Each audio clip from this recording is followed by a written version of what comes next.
The interrogation room at the Atlanta Police Department's Financial Crimes Division smelled of stale coffee and the metallic tong of recycled air forced through decades-old vents. Detective Sarah Morrison sat across the grey table from Richard Ashford, whose tailored charcoal suit still carried the faint scent of expensive cologne despite 12 hours in custody. The fluorescent lights buzzed overhead, casting harsh shadows that made everyone look guilty, even the innocent. Richard's hands rested flat on the table. No fidgeting, no tapping, no clenching. His posture was open, shoulders back, chin slightly raised, the stance of a man who had nothing to hide. His eyes met Sarah's directly, unwavering, the kind of eye contact that came from 1,000 boardroom negotiations where weakness meant financial death. "Mr. Ashford," Sarah said, sliding a manila folder across the table. "We have transaction logs showing $50 million moved from 12 client accounts to offshore entities between March 7th and March 23rd.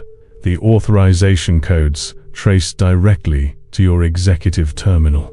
Richard didn't blink. He leaned forward slightly, his expression shifting to what Sarah had seen 100 times before: polite confusion mixed with professional concern. "Detective Morrison, I understand how this looks, but I've already explained to your colleagues that those transactions were flagged in our internal audit system. I reported them myself to our compliance department on March 24th, the very next day." His voice carried the smooth cadence of someone accustomed to persuading rooms full of skeptical investors. "I'm the one who discovered the breach. Why would I steal money and then immediately report my own theft?" Sarah had to admit the logic was compelling, too compelling. In her 17 years investigating white-collar crime, she'd learned that the smartest criminals always had the best explanations. But something felt wrong here, something she couldn't articulate, even to her partner, Detective James Brennan, who stood against the wall with his arms crossed, watching Richard like a hawk studying a field mouse. "The thing is, Mr. Ashford," James interjected, his Boston accent thick with suspicion, "your internal report came exactly 47 minutes after our financial intelligence unit flagged the transactions to your company's board of directors. Not before, after." For the first time, Richard's expression flickered, just for a microsecond, a tightening around his eyes, a subtle shift in his jaw. Then it was gone, replaced by that same composed mask of professional concern. "I wasn't aware of the exact timing," Richard said slowly. "Our compliance systems run on scheduled intervals. The alert might have been generated before I manually submitted my report, but I didn't receive notification until it was convenient," Sarah finished. "Mr. Ashford, we've been doing this long enough to know when someone's too calm. You're sitting here, facing potential federal charges, 25 years in prison, and you're acting like we're discussing quarterly earnings." Richard spread his hands, palms up, in a gesture of openness. "What would you have me do, detective? Fall apart? Cry? I'm a CPA and CFO of a Fortune 500 financial firm. I've spent my entire career managing crisis situations. Panic doesn't solve problems." He was right, of course, and that was precisely what bothered Sarah. In the holding cell, Richard had been offered water 6 times. He'd accepted twice, drinking exactly half the bottle each time, measured, controlled. When they'd first brought him in, his pulse rate, monitored by the biometric sensors built into the interrogation chair's armrests, had been 72 beats per minute. With 20%, 12 hours later, it was 74. The man's physiological responses were textbook normal, almost suspiciously so. Sarah glanced at the two-way mirror behind Richard, knowing Captain Rodriguez was watching from the observation room with representatives from the FBI's white-collar crime division. They'd already run Richard through 2 polygraph examinations. Both came back inconclusive, meaning either Richard was telling the truth or he was so skilled at controlling his physiological responses that he could beat the machine. "Let's talk about Marcus Chun," James said, changing tactics. He pulled out of a photograph and placed it on the table. A professional headshot of an Asian man in his mid-40s, with wire-rimmed glasses and a slight smile. "Your senior vice president of international operations. The two of you go way back, correct?" Richard glanced at the photo. "Marcus and I have worked together for 14 years. He's one of the finest financial minds I've ever known." "What does Marcus have to do with this?" "That's what we're trying to figure out," Sarah said, watching Richard's face carefully. "Because Marcus's authorization codes were also used in these transactions. In fact, his codes appear on transactions totaling 32 million of the 50 million.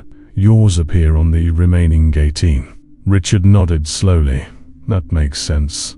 Marcus and I share executive authority on large international transfers. It's a standard security protocol. No single person can authorize transfers over 10 million without secondary executive approval. If someone compromised both our terminals, they'd have unrestricted access." "Convenient," James muttered. "It's not convenient, Detective. It's devastating." Richard's voice carried the first edge of emotion they'd heard all day. Not fear, but what sounded like genuine frustration. "Do you understand what this does to my reputation? I've spent 23 years building my career. I have clients who trust me with their life savings, their children's college funds, their retirement security. This accusation, whether I'm convicted or not, destroys everything I've built." Sarah felt a twinge of doubt. She'd seen guilty men perform innocence, but there was something in Richard's voice that rang authentic, the kind of bone-deep weariness that came from someone whose entire world was collapsing. "Then help us understand," Sarah said, softening her tone slightly. "Help us figure out who did this. If it wasn't you, then who? Who had access to your systems?" Richard rubbed his eyes, the first genuinely human gesture they'd seen. "We have an IT security team of 43 people. Any one of them could have created a backdoor. We have 317 employees with access to some level of the financial systems. We've recently hired 6 new senior analysts. It could be anyone." James leaned against the table. "Or it could be you and Marcus. 2 old friends, 2 executives with unlimited access, $50 million split between offshore accounts in the Cayman Islands, Panama, and Luxembourg. That's not a hacking job, Mr. Ashford. That's an inside job executed by people who knew exactly what they were doing." Richard's composure finally cracked, just a hairline fracture. His jaw tightened, his nostrils flared slightly, and his hands, previously so still, flexed once against the table's surface. "I am not a thief," he said, each word measured and deliberate. "I did not steal from my clients.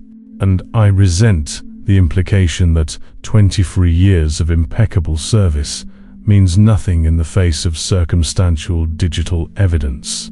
Sarah and James exchanged a glance. They'd pushed as hard as they could, and Richards's wall remained intact. No confession, no breakdown, no smoking gun admission that would make this case simple. Just a well-dressed executive with perfect answers and unnervingly stable vital signs. Captain Rodriguez's voice crackled through Sarah's earpiece. "Private channel. We're bringing in Dr. Vance. He's 20 minutes out. Stall." Sarah nodded slightly, acknowledging the order. Dr. Arthur Vance was the department's last resort, a consulting forensic psychologist specializing in behavioral analysis and deception detection. If the polygraph couldn't crack Richard, maybe Vance's unorthodox methods could. "Mr. Ashford," Sarah said, "we're going to take a brief recess. Would you like more water? Coffee?" "I'm fine, thank you." Of course he was. Richard Ashford was always fine. That was the problem. 23 minutes later, Dr. Arthur Vance walked into the observation room, carrying a leather notebook and wearing his signature rumpled grey cardigan despite the Atlanta summer heat. He was in his late 50s, with silver hair that needed cutting and deep-set eyes that seemed to register everything and reveal nothing. Unlike most consulting psychologists who bristled with academic credentials and theoretical frameworks, Vance had a reputation for something simpler and far more unsettling. He saw what others missed. "Show me the footage," Vance said without preamble, settling into a chair facing the monitors. Sarah queued up the entire interrogation from the beginning. 12 hours condensed into 42 minutes of highlights. Richard's arrival, the initial questions, the polygraph sessions, the confrontations about evidence, the discussion of Marcus Chun. Vance watched in complete silence. He didn't take notes, didn't ask questions. He simply observed with an intensity that made Sarah uncomfortable, even though his attention was fixed on the screen, not on her. When the footage ended, Vance sat back and closed his eyes for a long moment. "He's lying," Vance said finally, "but not in the way you think." "What does that mean?" James asked. "It means Richard Ashford didn't plan this fraud. He didn't architect it, but he knows exactly who did, and he's protecting them." Vance opened his eyes and looked directly at Sarah. "More accurately, he's protecting one person, Marcus Chun." Sarah felt her investigative instincts perk up. "How can you tell?" "His polygraph was inconclusive. His vital signs are stable. He maintains eye contact." "Forget all of that," Vance interrupted, waving his hand dismissively. "Polygraphs measure peripheral nervous system responses, sweat, pulse, breathing rate. Skilled liars, especially those with extensive experience in high-pressure situations like corporate executives, can train themselves to control those responses. Richard has clearly done exactly that." "Then how?" "Watch this." Vance rewound the footage to the moment James had mentioned Marcus Chun's name and placed his photograph on the table. Focus not on Richard's face, not on his hands, not on his eyes. Watch his breathing. Specifically, watch the movement of his shoulders and the small expansion and contraction of his ribcage beneath his jacket. The detectives crowded around the monitor. On screen, James was saying, "Let's talk about Marcus Chun," and placing the photo down. Richard's breathing pattern had been steady and deep, approximately 12 breaths per minute, the average for a relaxed adult male. But the instant Marcus's photograph appeared, something changed. Richard's shoulders rose slightly, his breathing becoming noticeably shallower and faster. The pattern continued for 3, 4, 5 seconds. Then, as if someone had flipped a switch, Richard's breathing returned to its previous deep, controlled rhythm. "Did you see it?" Vance asked. "His breathing sped up," Sarah said slowly. "Not just sped up, it shifted to thoracic breathing, chest breathing, shallow and rapid, which activates when the sympathetic nervous system triggers a stress response. But here's what's fascinating. Richard suppressed it. Watch again." Vance replayed the segment in slow motion. This time, Sarah could see it clearly. The moment of shallow, rapid breathing was followed by one deliberate, deep breath, Richard's ribcage expanding fully, and then a return to his baseline pattern. "That's a conscious override," Vance explained. Richard felt a genuine stress response when confronted with Marcus's photo. His body reacted instinctively with fight-or-flight physiology, but Richard recognized what was happening and manually corrected it using controlled breathing techniques. This isn't someone who's naturally calm. This is someone who's working very hard to appear calm. James leaned closer to the screen. So the mention of Marcus triggered him, precisely. And it's the only moment in 12 hours where Richard's control slipped, even briefly. Vance stood up, rolling his shoulders like a boxer, preparing for a fight. Richard is protecting Marcus. The question is why? And the answer to that will break this case wide open. "What do you need from us?" Captain Rodriguez asked. Vance smiled, a thin expression that didn't reach his eyes. "Get me into that room, alone with Richard. No recording devices that he can see. No two-way mirror observation. Just the two of us." Sarah frowned. "That's against protocol. Your protocol got you 12 hours of perfect answers and zero progress," Vance said bluntly. "Trust me, detective, I'm not going to beat a confession out of him. I'm going to show him that his breathing already confessed for him." 5 minutes later, Dr. Arthur Vance entered the interrogation room alone. Richard Ashford looked up, his expression shifting from weary resignation to cautious curiosity. The detectives had left without explanation, and now this silver-haired man in a cardigan sat down across from him with the casual ease of someone settling in for a conversation with an old friend. "Mr. Ashford, my name is Dr. Arthur Vance. I'm a forensic psychologist consulting with the Atlanta PD." Vance didn't extend his hand. He simply folded his arms on the table and studied Richard with those deep-set eyes that seemed to see past skin and bone straight into the machinery of the mind. "Another interrogation?" Richard asked, his voice carrying a note of exhaustion that sounded genuine. "Not exactly. I'm not here to ask you questions about the $50 million. I'm not particularly interested in the offshore accounts or the transaction logs." Vance paused, letting the silence stretch. "I'm interested in Marcus Chun." Richard's face remained neutral, but Vance saw it. That microsecond of tension in the small muscles around Richard's eyes, the barely perceptible tightening of his jaw, and more importantly, Vance heard it, the subtle shift in Richard's breathing, a slight catch before resuming its controlled rhythm. "Marcus is my colleague and friend," Richard said carefully.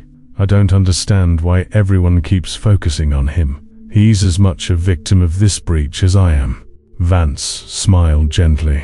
"You're a very controlled man, Mr. Ashford. 12 hours of interrogation, and you haven't broken a sweat. Your heart rate has remained remarkably stable. You've answered every question with the precision of someone who's rehearsed their responses 1,000 times." He leaned forward slightly. "But there's one thing you can't fully control, no matter how disciplined you are. Your breathing." Richard's expression didn't change, but Vance noticed his shoulders had gone completely still. He was holding his breath. "Right now, for instance," Vance continued conversationally, "you've stopped breathing altogether. It's a common defensive response when someone realizes they've revealed more than they intended. You'll need to breathe in approximately 4 seconds, by the way. The human body can't override its survival instincts indefinitely." As if on cue, Richard inhaled a controlled, measured breath that he tried to make look natural. But Vance had spent 30 years studying the involuntary language of the body, and Richard's breathing told a story that his words tried desperately to conceal. "I don't know what you think my breathing patterns reveal," Richard said, his composure reasserting itself, "but I can assure you that I'm simply tired. It's been a very long day. Indeed it has. Let me tell you what I observed in the footage of your interrogation." Vance pulled out his leather notebook, though he didn't open it. "For 11 hours and 43 minutes, your breathing maintained a consistent pattern, approximately 12 breaths per minute. Deep and diaphragmatic, the breathing of someone who practices meditation or yoga, perhaps. Very impressive control."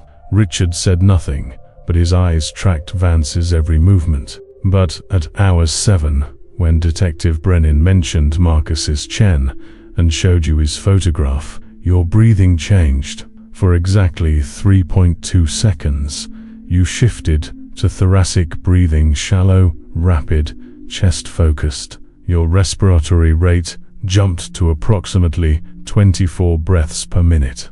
Then you caught yourself, took one deliberate deep breath, and resumed your baseline pattern. Vance watched Richard's face carefully. The mask was still there, but tiny cracks were forming, a slight tightening around the mouth, a minute dilation of the pupils. That pattern Vance continued, is called dissociative breathing. It occurs when someone is consciously lying while simultaneously trying to suppress their emotional response to the lie. You felt genuine stress when confronted with Marcus's photo, Mr. Ashford, and then you manually overrode that stress response because you couldn't afford to let the detectives see what Marcus means to you. The silence in the room was absolute. Even the fluorescent lights seemed to have stopped buzzing. Richard's hands, previously so still on the table, slowly curled into loose fists. "You're not a thief," Vance said quietly. "You didn't plan this fraud. You're not the architect of this scheme, but you are complicit. You helped execute it, and you're sitting in this room, facing 25 years in federal prison, to protect the man who actually masterminded the entire operation, Marcus Chun." Richard's breathing had become shallow again. This time, he didn't correct it. "I don't," Richard started, but Vance raised a hand. "Please don't insult my intelligence or waste what little time you have left to make the right choice. I know you and Marcus have a history that goes far beyond 14 years of working together. Childhood friends, perhaps? College roommates?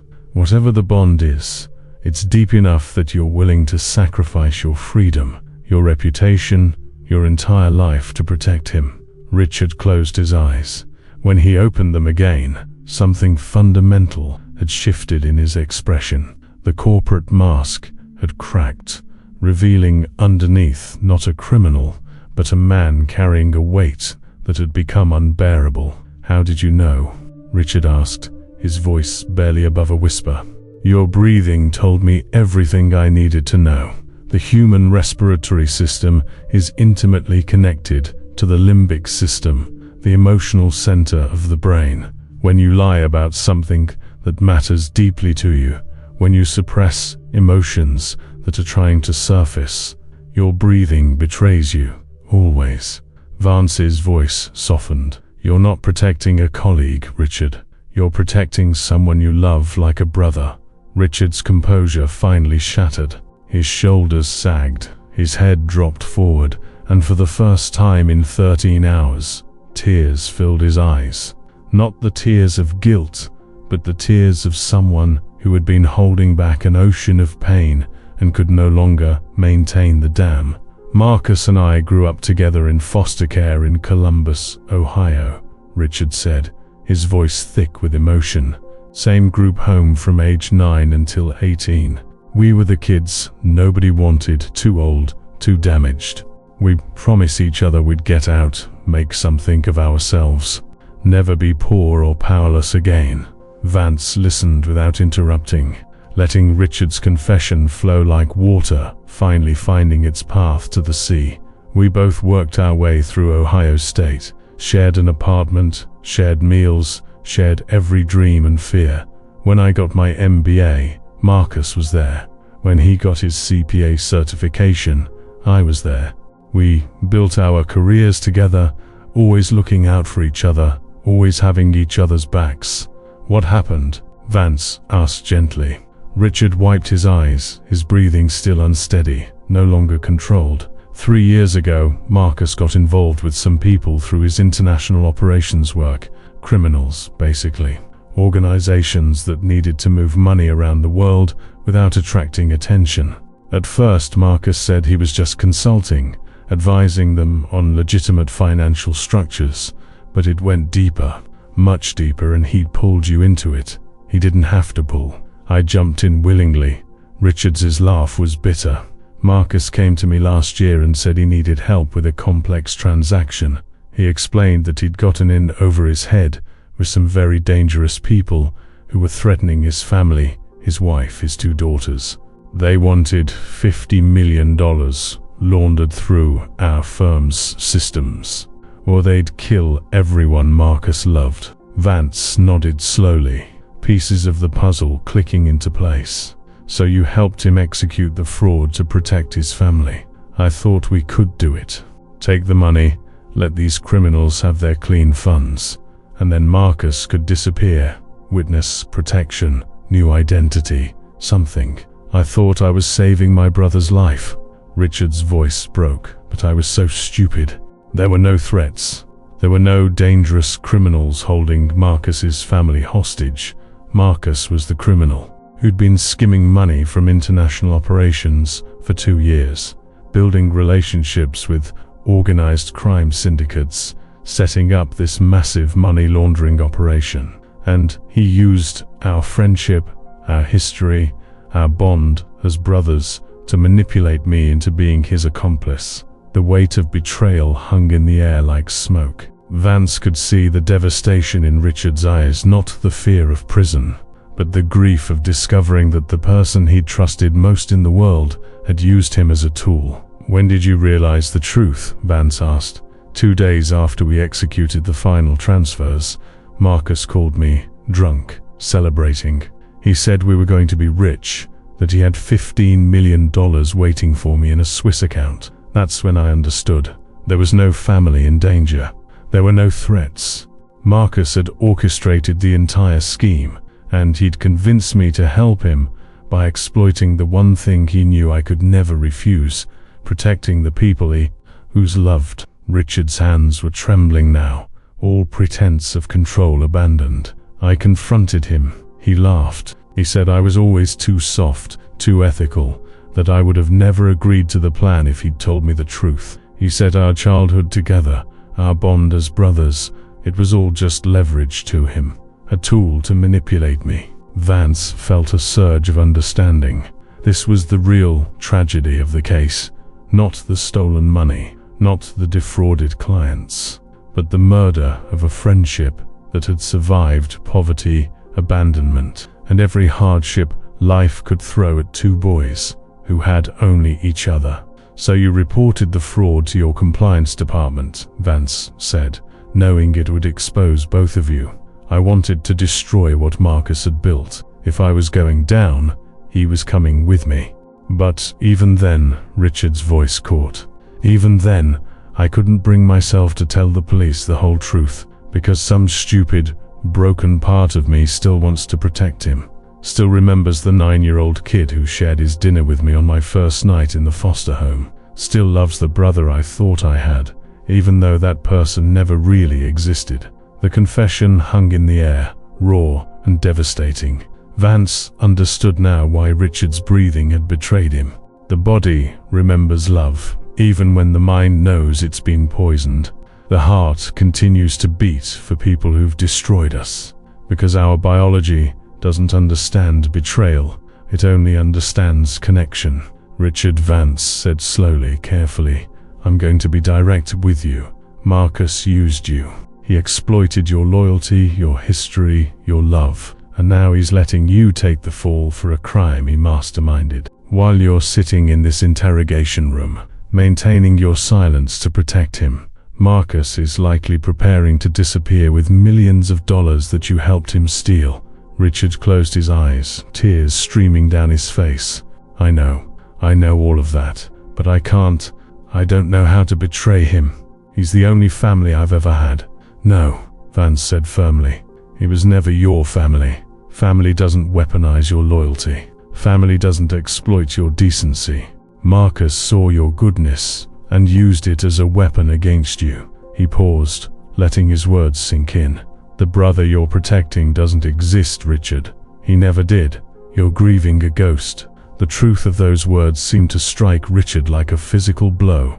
His breathing became ragged, uncontrolled, the breathing of someone experiencing profound grief. This was the sound of a man mourning the death of the most important relationship of his life, a relationship that he was finally accepting had been built on lies. "What happens now?" Richard asked, after a long silence.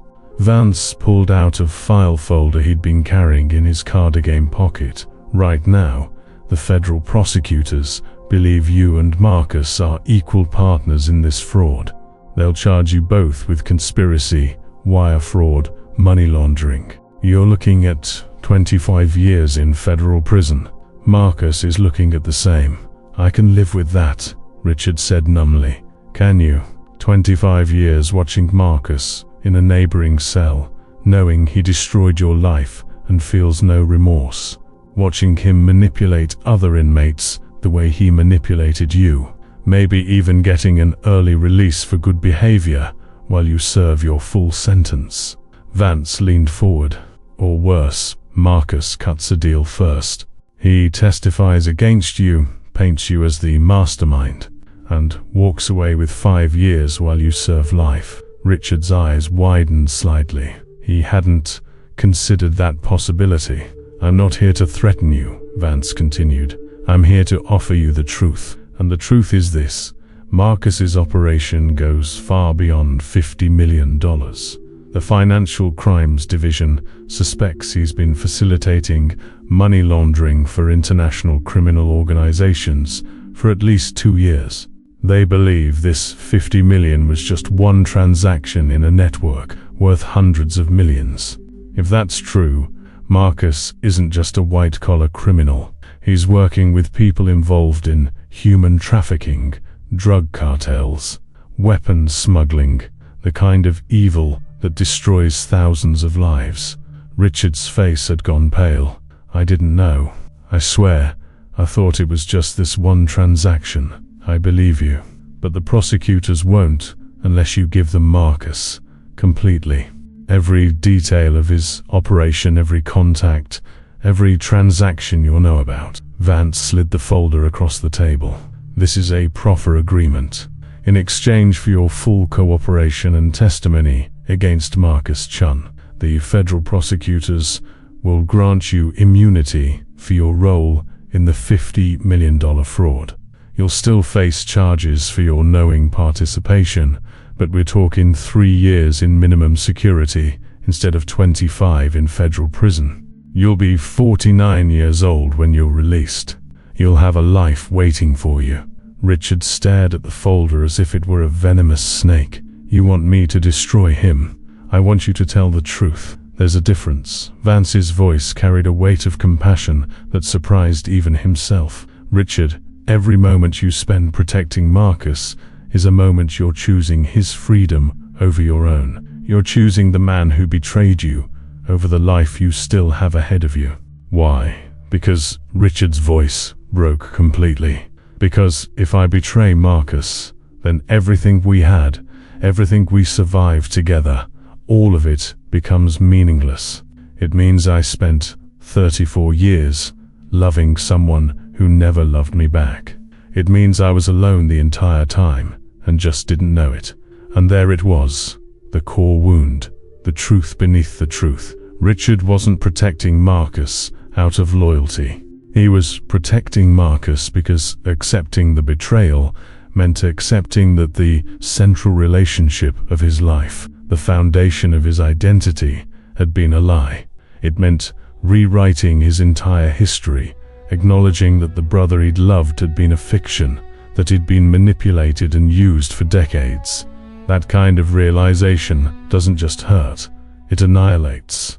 Vance understood this with painful clarity. He'd seen it before in victims of long-term manipulation, the desperate need to believe the lie because the truth was simply too devastating to survive. Richard, listen to me carefully, Vance said, his voice gentle but firm. The love you felt for Marcus was real. The loyalty you showed him was real. The sacrifices you made were real. Your goodness, your decency, your capacity for brotherhood, all of that was real. Marcus's betrayal doesn't erase who you are. It only reveals who he is. Richard was openly sobbing now, his breathing completely uncontrolled, his body shaking with the force of grief that had been suppressed for too long. The question isn't whether you'll betray Marcus by telling the truth, Vance continued. The question is whether you'll betray yourself by continuing to protect a man who has shown you, through his actions, that you mean nothing to him. You get to choose right now whether Marcus's lies will define the rest of your life, or whether your truth will set you free. The silence that followed was heavy with the weight of a decision that would alter the trajectory of Richard's entire existence. Vance waited patiently, watching Richard's breathing slowly begin to stabilize as the storm of grief passed through him and left behind something clearer, something harder. Finally, Richard reached for the folder. His hand trembled as he opened it, scanning the proffer agreement with the same meticulous attention he'd once applied to financial statements and corporate contracts. "If I do this," Richard said quietly, "if I testify against Marcus, what happens to him? Based on what you've told me, and assuming the investigation confirms his connections to international criminal organizations, Marcus will face multiple federal charges: conspiracy, racketeering, money laundering at scale.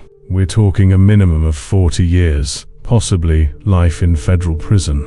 Richard nodded slowly. "Good, that's good." His voice carried a finality that hadn't been there before. "Because the brother I loved would never have done what Marcus did, which means the brother I loved died a long time ago, and I just didn't attend the funeral. It's time I stopped mourning a ghost." He picked up the pen that Vance had placed on the table and signed his name on the proffer agreement with a steady hand. No hesitation, no second guessing. The signature of a man who had finally chosen his own life over someone else's lie. "Thank you, Richard," Vance said quietly. "Don't thank me. I'm not doing this for you, or for the prosecutors, or even for justice." Richard looked up, his eyes red but clear. "I'm doing this because I want to breathe again, without feeling like I'm suffocating.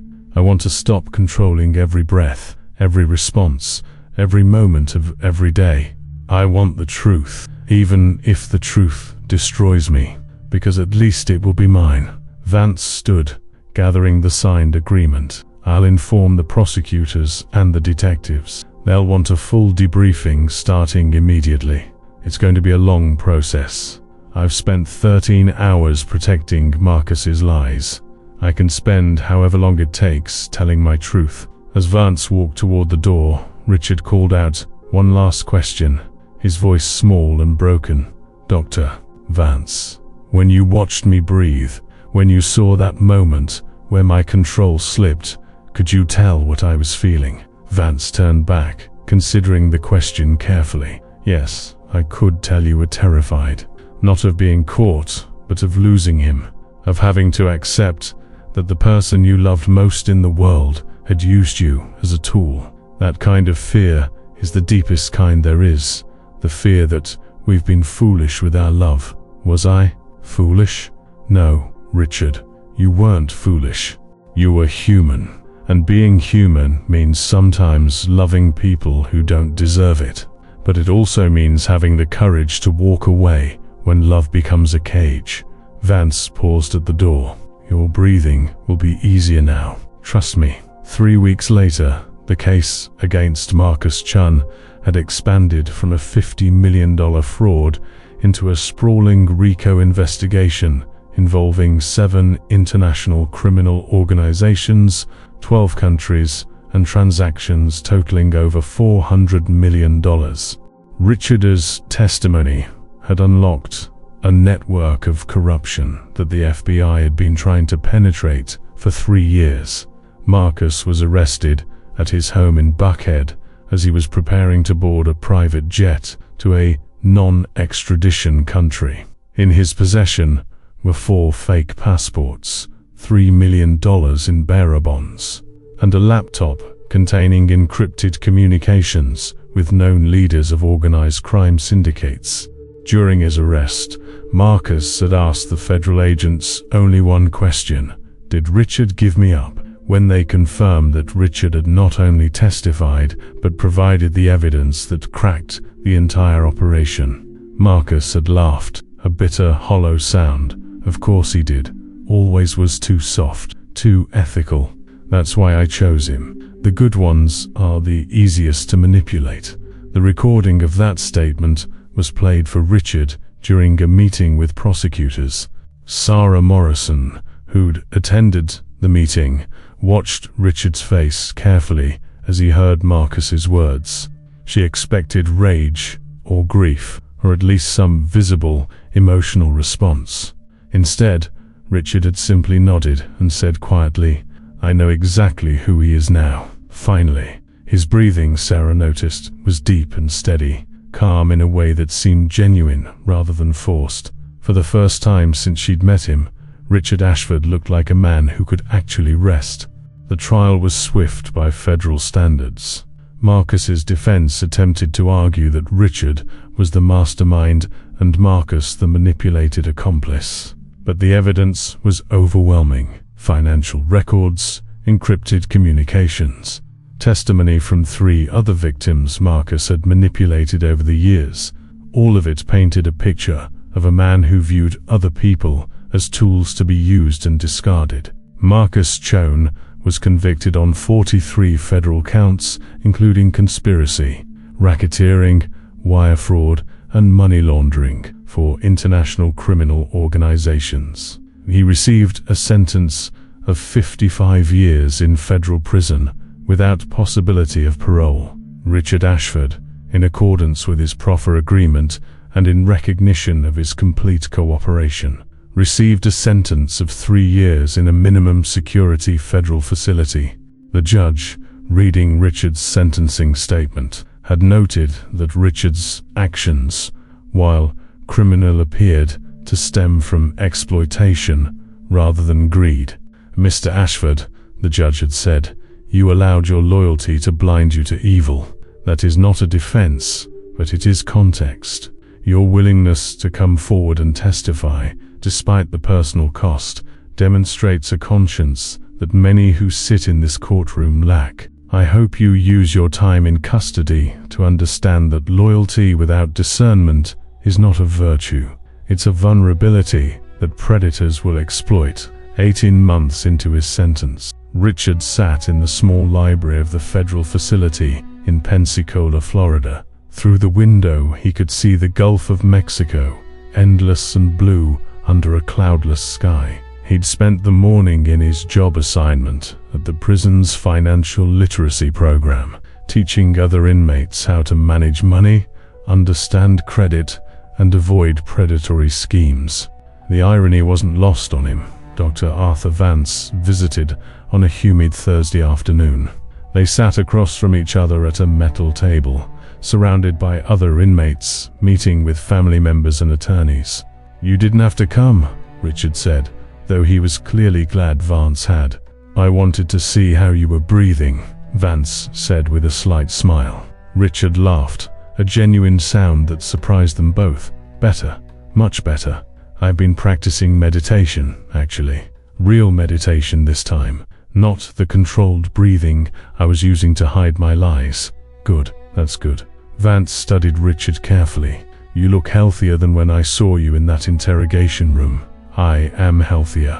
Physically, mentally, emotionally." "I know that sounds strange to say about prison, but..." Richard paused, searching for words. "For the first time in years, maybe in my entire life, I'm not pretending to be something I'm not. I'm not protecting someone else's secrets. I'm not carrying weight that isn't mine. I can just be myself. Even in here, that's a kind of freedom." Vance nodded. He'd seen this transformation before in people who'd finally stopped running from truth. There was a lightness to Richard that hadn't existed in that interrogation room, a fundamental ease in his body that no amount of controlled breathing could fake. "I hear you're teaching financial literacy," Vance said. 12 guys so far.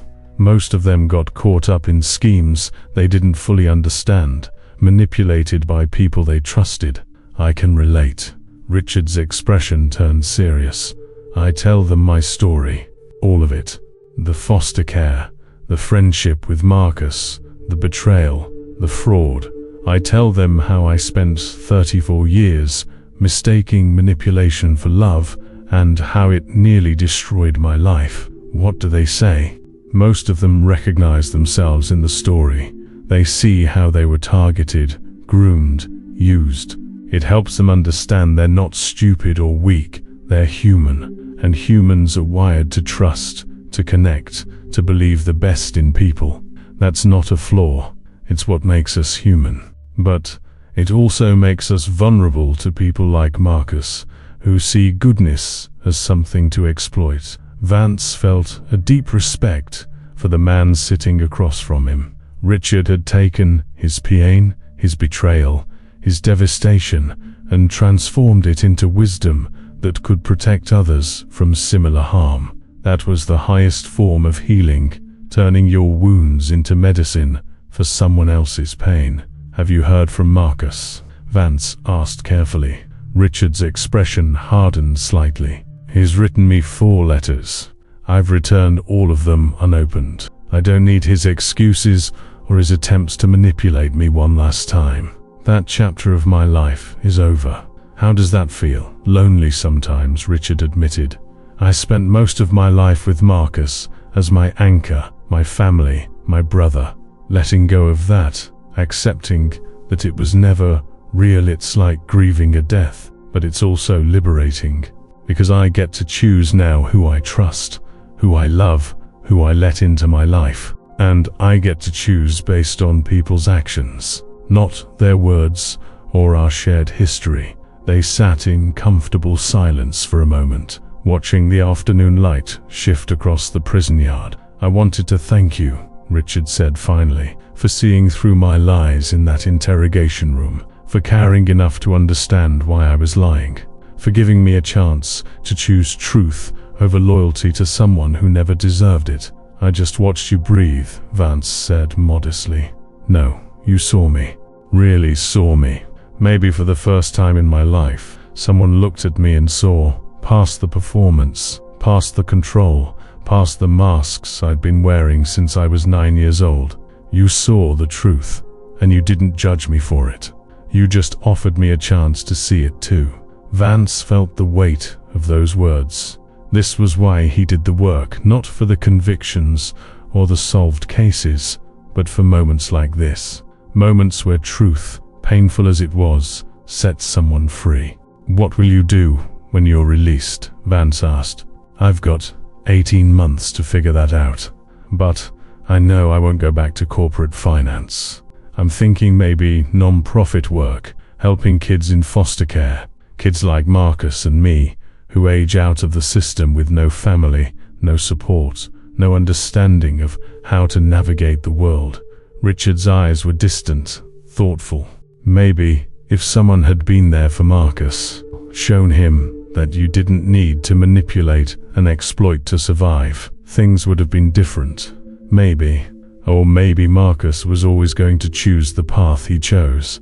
Some people are broken in ways that can't be fixed, true, but some people just need someone to believe in them, someone to show them that goodness is possible, that trust can be real, that love doesn't have to be a transaction." Richard smiled sadly.